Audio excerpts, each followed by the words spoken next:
We're on Womanby Street and we're just going to see some bands and drink some beers. We've all been tucked away for months and it's just nice to not be doing that anymore.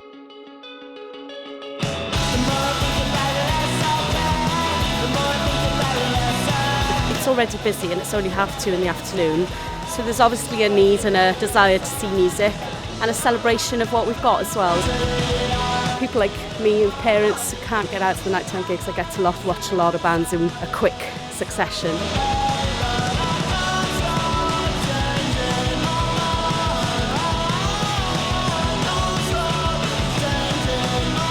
I think it brings a lot of people from outside of Cardiff. Whenever there's a Soon event, people come from a bit further afield.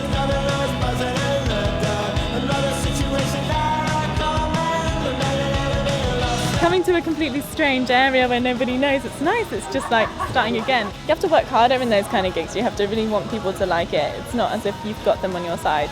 Came down looking for new music, new bands, and definitely succeeded in what I was looking for.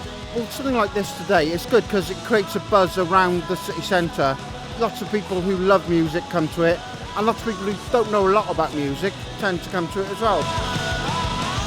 Today I want to see as much new music as possible. I think it's a great lineup this year and I was really excited to come and see it all in glorious sunshine in Cardiff. The whole point of Soon has been to introduce loads of people into great new music, so I know people might look at the lineup and go, I haven't heard of any of them. That's the point, and that's why, Soon Festival is what it is.